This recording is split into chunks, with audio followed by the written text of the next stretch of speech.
Council meeting. Secondly, we would like to congratulate the AFP and the PNP here in the province of Bohol for the arrangement on the establishment of the joint provincial peace and security committee. No? Na tinayo nila, nag-muwatay sila for everybody's information. Itong joint AFP and PNP peace and security coordinating committee, para tinayo natin yung election period. No? The PNP and the AFP, hand in hand, will be joining hands na mag-i-establish dito na magkakatak sila checkpoints, para patrolling the area.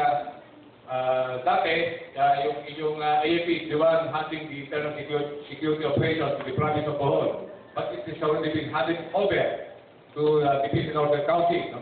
That's why yung ating provincial governor, siya na yung in charge sa insurgency problem in the province of Bohol, utilizing the Peace and Order Council, no? Of which ang kanyang arm dyan ay yung PNP.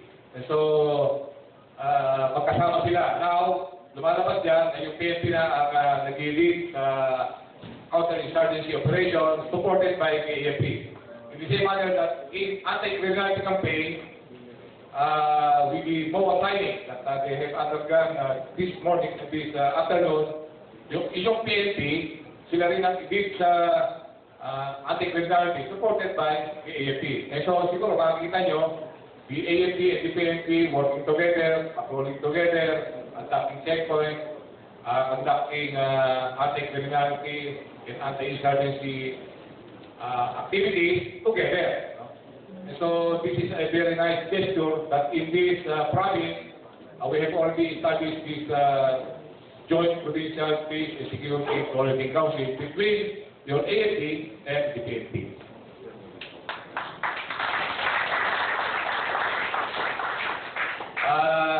The very reason why we are here is to reaffirm our commitment to assist the Police Regional Office 7 in its entirety, more particularly in the province of Bohol. No? We would like to assure you that we have not forgotten the province of Bohol. No? Although it is an island province, but we would like to inform you that Bohol is also near to the heart of your PNP, no? More particularly itong ating national leadership. That's why to as a manifestation of this affirmation, we have brought some equipment. No? You can see some equipment here. We have brought some 20 brand new shotguns, including 1,000 rounds of pink ammunition, 10 9mm brand new pistols, together with 2,000 rounds of ammunition and 3,000 ammunition for M16, intended for your policemen here in the province of Bohol. And so it's now, the ball is now in the hands of your provincial director on how to distribute these firearms and ammunition. No? Siguro siya ang most knowledgeable person kung saan niya dapat i-allocate itong mga dala namin. And of course, with the effort of your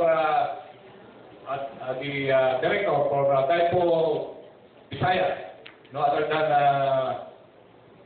Police Director Bobby Cruzon, he is donating 15 bicycle. Alam ko, motorcycle na ito eh. Bicycle. It is intended for the use of our tourist police.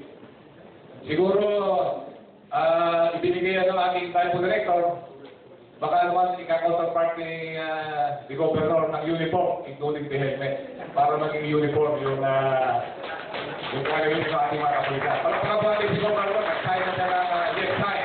Today, he will also provide the helmet and the adequate uniform for our tourist police. No? Ito din gagamitin nila para mas mabilis sila mag-responde. So, not necessarily ito lang yung dala namin, but still, if you need assistance, if it is within the level of our defensive allocate, then maybe the Director for Logistics can answer this during our open forum.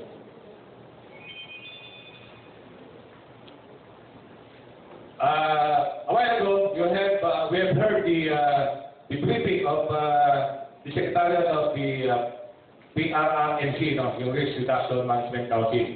Sinasabi ko kanina kay Governor na formerly, ang pangalan ng PRRMC, yung PDCC, no, Provincial Disaster Coordinating Council. Binago nila kasi yung word na parang it is a council coordinating disaster. So, medyo binago nila, ginawa ng risk reduction. Eh, ang ganda nung yung plano na i-present kanina. However, to fully implement what is written in our plan, there must be a rehearsal. No? Yun ang importante. Hanggang hindi pa dumarating yung calamity or yung disaster, whether man-made or natural, dapat ma-rehearse. And the people who are concerned must know their share. No? Dapat maalala nila. Buti kayo dito, wala kayong volcano. Meron mong volcano dito? Wala, no? Siguro wala rin kayo doon sa West Valley Fault na tinatawag nila kasi nag-uusapan sa Metro Manila. Ang konting problema lang nyo dito ay yung landslide and flooding. And so medyo konti lang yung pinoporsin nyo na calamity that might hit or struck your province. Although siguro nung magkaroon tayo ng tsunami alert, nag-alert rin dito. Di ba, Gob? Nakasama rin yung buhol because nasa ano kayo, nasa... Yeah. So, it is a nice rehearsal. No? Although, hindi dumating yung tsunami sa atin, but makita nyo na nag-react na yung tao because they have seen our people showing in TV, live, what is tsunami in Japan. No? Siguro hindi yung nagpa-taas ng awareness ng ating mga tao kung paano sila maging aware. And so, as yung PNP and our counterpart ni AFP, and of course, the local government, dapat yung ano yung share ng bawat isa in regard to addressing or reducing the effect of calamities in our country will be properly rehearsed. No? That's why kung makita nyo almost daily sa TV, andyan yung warning in regards to earthquake. Siguro, nabalta na rin nyo na in Myanmar, ay merong 6.8 magnitude ng earthquake yesterday. No? And nakalagay sa TV kanina na at least 25 yung death na. So kung makita parang sunod-sunod yung earthquake in the region. No? Pilipinas, this week, meron tayong earthquake from 4.6, 1 to 4.6. No? So we are not, we are just increasing the awareness of everybody to be prepared. No? And our people, yung nasa malalayong lugar, nasa rural areas, can only be warned by our government officials. Tayo na. Kasi sila, parang wala silang pakialam yung especially yung mga kababayan natin na walang television, hindi na alam na nangyayari. So, it is the job of our local government to officially warn our people.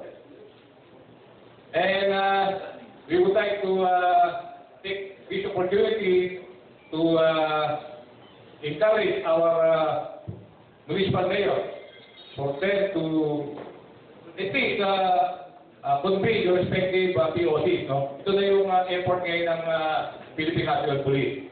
We have been directing our provincial directors and our chief of police to encourage the respective mayors and governors to at least convey the respective POCs kung hindi pwedeng monthly, at least quarterly. No? Because it is in these POCs where you can tackle the problems and issues on peace and order. And lastly, we are soliciting the support of everyone. No?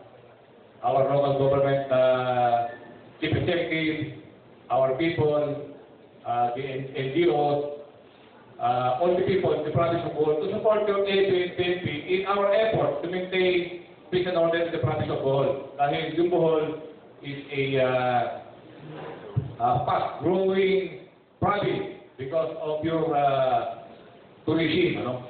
Ang napag-usapan nga namin ni Governor kanina na pag na-develop na yung inyong airport, definitely, perhaps hindi na mag-double up yung inyong tourist visitors which has already exceeded 500,000 last year. Yung sabi sa akin ni Governor kanina. So, kung matapos lang yung airport na ini-envision niya na magawa, ma-improve, mapalakihan, definitely it will be double or even triple. And so, when a place is peaceful, definitely people will come and visit us. And rest assured that your PNP hierarchy will always be behind the local PNP and our AP and our local government here in the province of Bohol in our endeavor to maintain a lasting peace and order in the province. Ilan po at magandang hapon sa inyo lahat and may God bless you.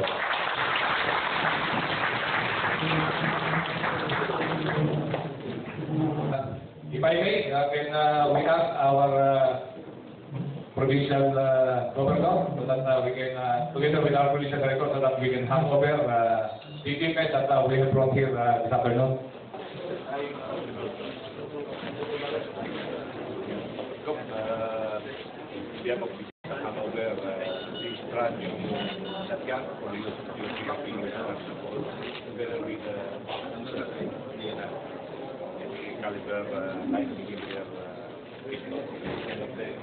Amos.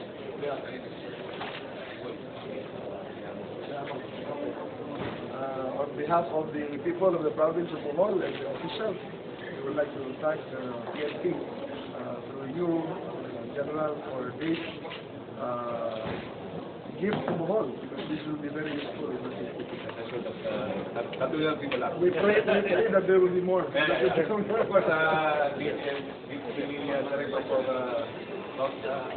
it has been coming over to you.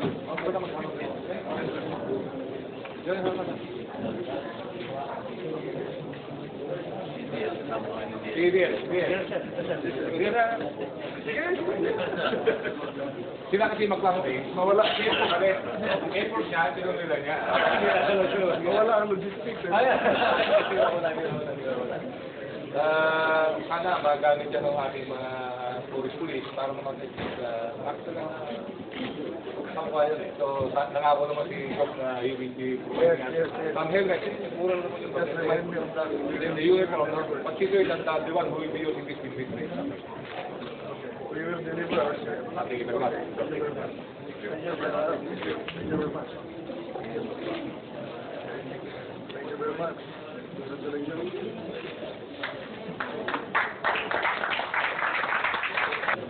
Thank you very much, and let's give a big hand once again to the Philippine National Police through the Director General, Perfecto Pala. And we are now proceeding to the next part, and we would like to invite our mayors to please and provincial board members, if ever whoever are here today, to join us together with the Tarsier group for the launching of the Tarsier. We will ask Provincial Administrator Ada Valerio to present the program first before the actual switch-on ceremony. Thank you, Mr. Chairman. Good afternoon to Director General Professor Palad and to other guests, honorable mayors, members of the official board, members of PTOC, members of the Disaster Management Council. Allow me to present to you Tarsier 117, or the Telephone and Radio System Integrated Emergency Response. And I call also our support group from the OCD. We'd like to call on Flor Gaviola to please join the governor during the launching. We also would like to call on the Armed Forces of the Philippines, represented by Colonel Bonapos and Colonel Romy Browner. Would like to call also our support group from Bureau of Fire Protection, Chief Pepe Ribosa, and I would like to call also our support group from the Philippine Coast Guard, from the Philippine National Red Cross, from Nita Briones, from the office